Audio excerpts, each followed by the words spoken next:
누가복음 10장 38절부터 42절까지의 말씀을 이제 저와 여러분들이 한복 소리로 읽겠습니다. 그들이 갈 때에 예수께서 한 마을에 들어가심에 마르다라 이름하는 한 여자가 자기 집으로 영접하더라. 그에게 마리아라 하는 동생이 있어 주의 발치에 앉아 그의 말씀을 듣더니 마르다는 준비하는 일이 많아 마음이 분주한지라. 예수께 나아가 이르되 주여 내 동생이 나 혼자 일하게 두는 것을 생각하지 아니하시나이까. 그를 명하사 나를 도와주라 하소서.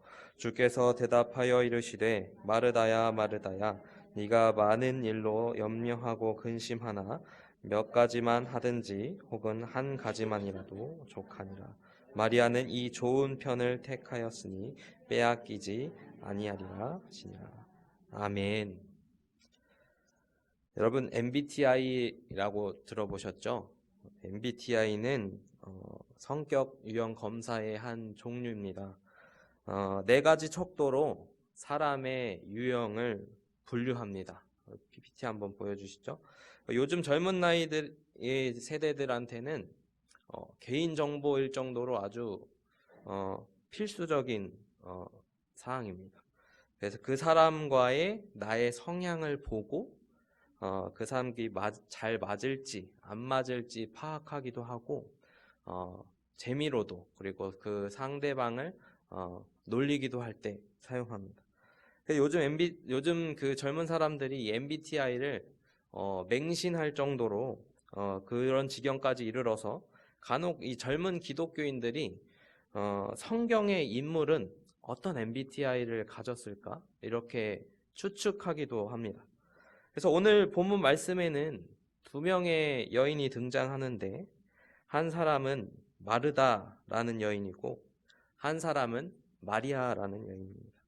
그래서 현대 기독교인들이 이 두 인물의 MBTI를 파악해서 비교하기 시작한 것입니다. 그래서 마리아는 아마 INFP 유형일 것이다. 그리고 마르다는 ESTJ 유형일 것이다. 이렇게 추측하곤 합니다. 아까 다시 PPT 말씀을 보면서 하면 더 쉬울 텐데요. ESTJ라는 그 마르다 이 성향을 보면 왼쪽 편에 보시죠. 외향적이고 감각적이고 사고를 하고 판단한다. 특히 이 마지막에 제2 성향을 가진 사람들은 어떤 성격을 가진 사람이냐면 뭐든지 미리 계획하고 준비하는 성격을 가집니다. 그래서 자기가 판단했을 때 이것이 옳은 거다라고 미리 계획을 다 짜서 하는 성격이고, 반면에 P 유형의 성격을 가진 사람들은 그것을 인식하기 전까지는 아무 준비도 하지 않습니다. 그래서 그때 닥쳤을 때야 비로소 그 일들을 준비하고 처리한다. 그래서 흔히 말하는 즉흥적인 사람이다라고 표현하죠. 그래서 J 성향을 가진 마르다와 P 성향을 가진 마리아가 오늘 본문에 등장을 합니다. 어느 날 제 아내랑 이 말씀을 가지고 묵상을 한 적이 있는데, 제 아내가 어릴 때부터 이 본문 말씀 1화를 보고 느낀 거는 자기는 이 말씀을 볼 때 마음이 어려웠답니다. 어릴 때부터.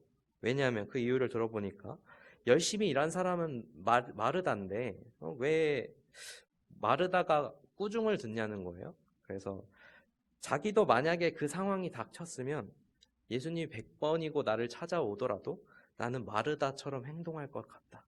미리미리 준비해서 분주하게 움직일 것 같다고 얘기하는 거죠. 여러분들은 어떻게 생각하십니까? 마르다와 같은 성격을 가지신 분도 여기 분명히 계실 거고, 마리아와 같은 성격을 가지신 분도 계실 겁니다. 여러분들은 어떤 선택을 하시겠습니까?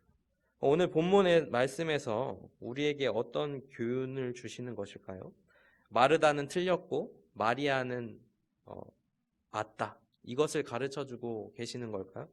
네, 말씀을 다시 한번 읽어보겠습니다. 39절의 말씀입니다. 그에게 마리아라 하는 동생이 있어 주의 발치에 앉아 그의 말씀을 듣더니. 오늘 우리에게 주시는 이 첫 번째 가르침은 주님과 함께 있자. 마리아는 주의 발치에 앉아 있고 말씀을 듣고 있다라고 오늘 본문 말씀에서 우리에게 보여주고 있습니다. 제가 몸담고 있는 학교에서 최근 몇 분 교수님이 은퇴를 하셨어요. 그 은퇴식을 가졌는데 그때 한 교수님이 은퇴식에서 말씀을 전하셨습니다. 이렇게 말씀하더군요. 제가 은퇴를 하는데 받은 질문 중에 가장 많이 받은 질문이 뭔지 아시나요? 이렇게 말하셨습니다. 어떤 질문을 받았을까요? 그러니까 이런 질문을 받았답니다. 은퇴하고 뭐 하세요? 이렇게 질문을 받았다. 여러분 은퇴하신 경험이 아직 많이 없으시죠? 이게 얼마 전에 나영희 장로님 또 장로 이제 은퇴식도 하셨는데 장로님 내년에 뭐 하십니까? 이런 질문을 받으시면 어떻게 하시겠습니까? 근데 그 교수님이 그 질문을 받고 굉장히 불쾌하셨답니다.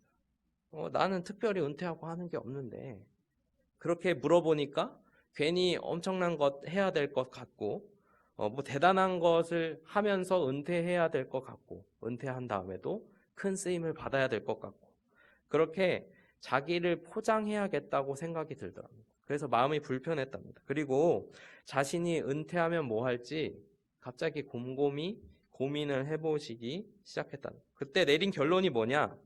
그 다음 그 은퇴식에서 많은 사람들 앞에서 그 질문에 대답을 하셨습니다.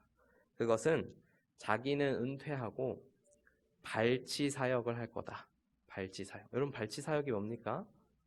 치과에서 이 뽑는 게 그 발치가 아니라 오늘 본문 말씀처럼 주의 발치에 앉아 말씀을 들어야겠다고 생각을 했답니다. 특별히 뭘 해야겠다. 그것은 주변 사람들이 보는 시선을 느끼고 혹은 내가 느낀 그 부끄러움과 부담감 때문에 나 자신을 무언가로 포장하려고 이렇게 생각을 했지만 그것이 마음이 내키지가 않았던 거예요. 그러면서 우리가 뭘 고려해야 하는가?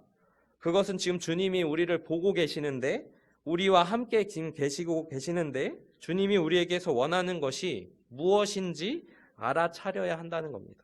그래서 결론을 내린 것이 바로 주님 앞에 함께 있고 주님의 말씀을 듣는 것, 그것이 발치 사역이었던 것입니다.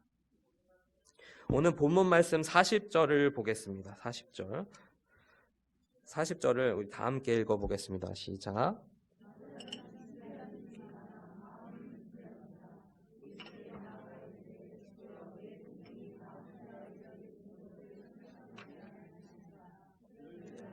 나를 도와주라 하소서. 우리 예배도 마찬가지일 것입니다. 우리는 흔히 교회 일이라고 하면은 사역이라는 단어를 쓰죠. 사역이 이게 한두 개가 아닐 때가 많이 있어요. 그게 교사도 하시고 우리 식당 봉사도 하시고 또 청소도 하시고 안내도 하시고 차량 봉사도 하시고 이렇게 주일이 하루 종일 분주한 겁니다. 근데 예배를 준비하는데 정작 예배보다 이 준비가 너무 앞선 나머지 정작 가장 은혜스러워야 할 이 예배의 시간에 우리는 예배가 시작하고 나면 그 불편한 마음을 다들 한두 가지씩 가지고 있다는 거예요. 그러면서 예배를 드리는데 그것이 은혜가 될 리가 없겠죠. 그리고 우리 주일 예배 끝나고 집에 가는데 그 주일 끝나는 게 아쉬운 게 아니라 끝났다 이러고 집에 간다는 것이죠. 아이고 드디어 끝났네 이러면서요.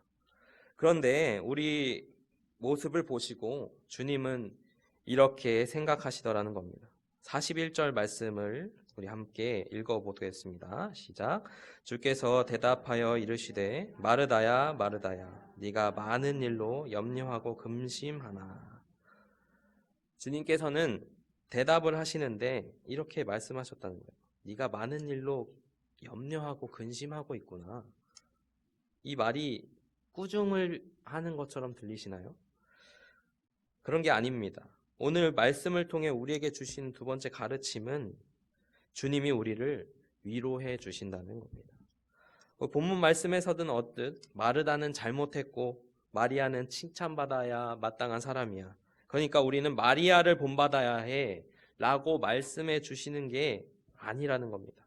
지금 교인들끼리 서로 비교하는 거죠.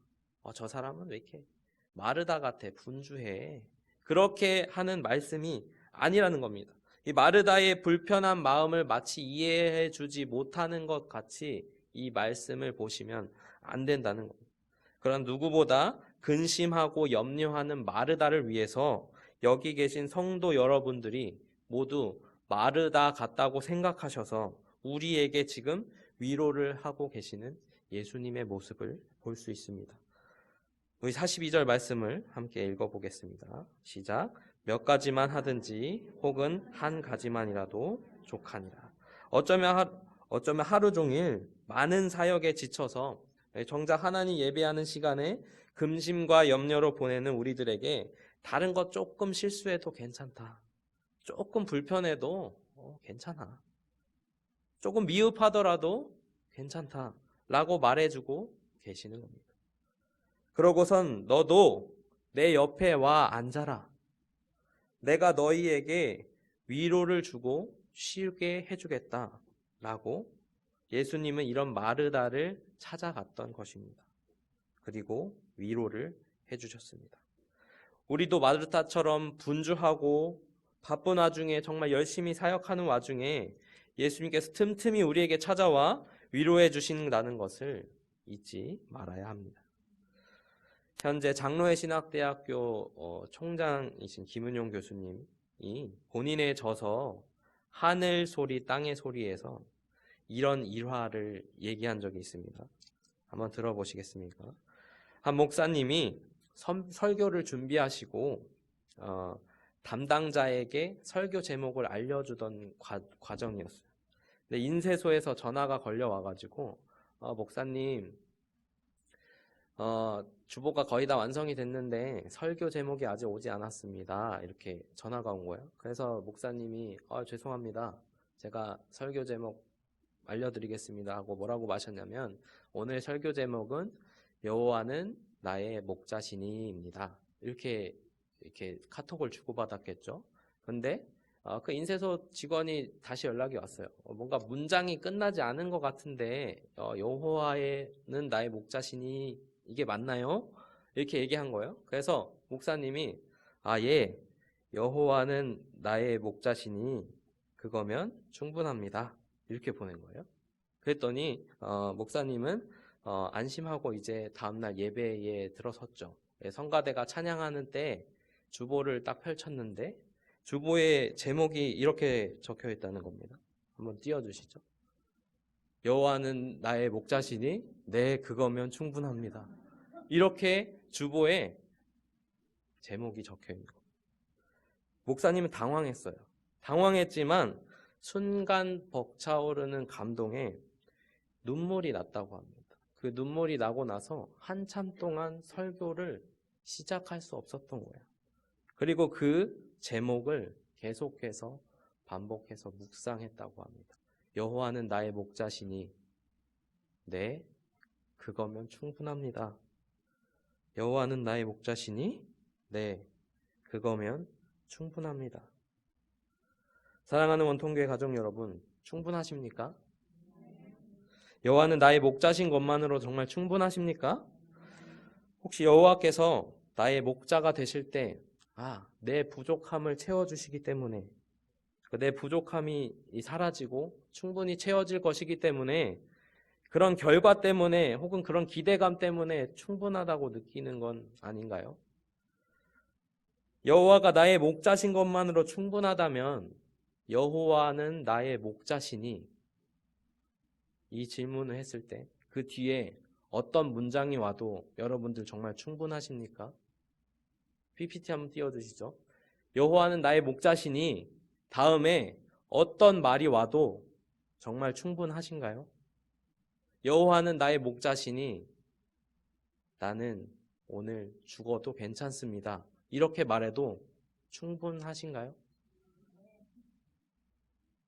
오늘 본문 말씀 통해 우리에게 주시는 세 번째 가르침은 이것입니다. 본질을 꿰뚫어라. 마르다처럼 위로를 받고 우리가 마리아처럼 예수님 발치에 앉아 있더라도 그것이 우리에게 충분한가 우리는 고민해야 됩니다. 이렇게 생각한 후에 우리가 가져야 할 마음은 어떤 것이 우리에게 본질적인가 그것을 고민해야 됩니다. 오늘 본문 말씀 마지막 구절을 함께 보겠습니다. 42절입니다. 시작. 몇 가지만 하든지 혹은 한 가지만이라도 족하니라.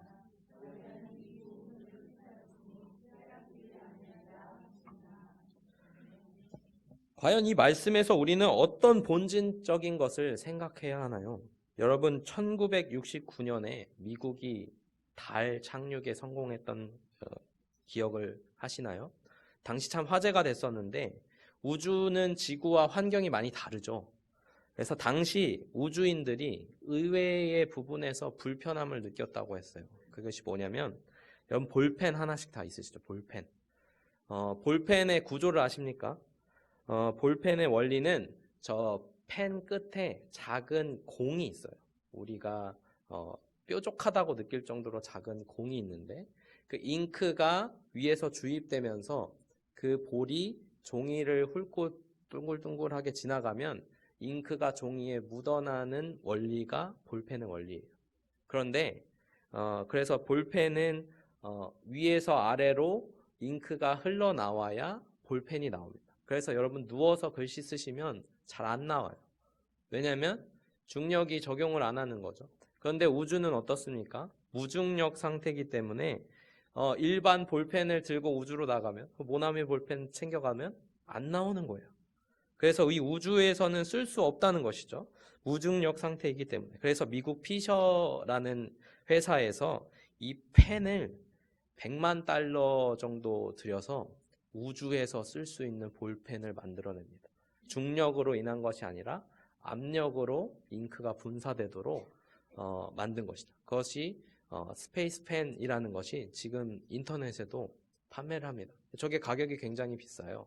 모나미 볼펜 얼마죠? 몇천 원이면 한다 싸지 않나요? 근데 저 볼펜이 하나에 4만 원 정도 합니다. 그 당시에는 더 비쌌겠죠.